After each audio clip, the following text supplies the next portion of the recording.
નમસ્કાર દર્શક મિત્રો, આપ જોઈ રહ્યા છો હિંમતનગર ખબર ન્યૂઝ। તો જોઈએ આજના મહત્વના સમાચારમાં। સાબરકાંઠા ખેડબ્રહ્મામાં લગ્ન વાંચુક કુંવારા પુરુષોની લૂંટતી લૂંટેલી દુલ્હન થઈ જેલ હવાલે। કોઈપણ વ્યક્તિના જીવનમાં લગ્નનું અનોખું મહત્વ હોય છે, તેમજ પતિ પત્ની વચ્ચે એકબીજા માટે જન્મોજન્મ જીવન મરણના કુલ થતા હોય છે। જોકે બીજી તરફ સાબરકાંઠાના ખેડબ્રહ્મા વિસ્તારમાં છેલ્લા 2 વર્ષથી લૂંટેલી દુલ્હન મામલે નોંધાયેલ આરોપીની ભાળ પેટ્રોલિંગ દરમિયાન પોલીસને મળી આવતા સમગ્ર મામલે કેટલાય રાજ ખુલ્યા છે। સાથોસાથ મહિલાની ઝડપી લઈ પોલીસે વધુ તપાસ હાથ ધરી છે।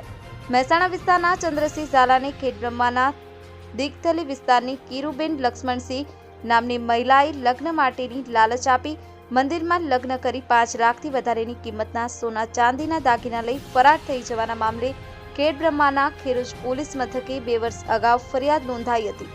જોકે સ્થાનિક વિસ્તારમાં પોલીસ પેટ્રોલિંગ દરમિયાન 2 વર્ષથી નાસ્તા ફરતા આરોપીની અટકાયત થઈ છે। સાથોસાથ લૂંટેલી દુલ્હન મામલે નોંધાયેલી ફરિયાદ અંતર્ગત મુખ્ય આરોપીની અટક કરી વધુ તપાસ હાથ ધરાઈ છે।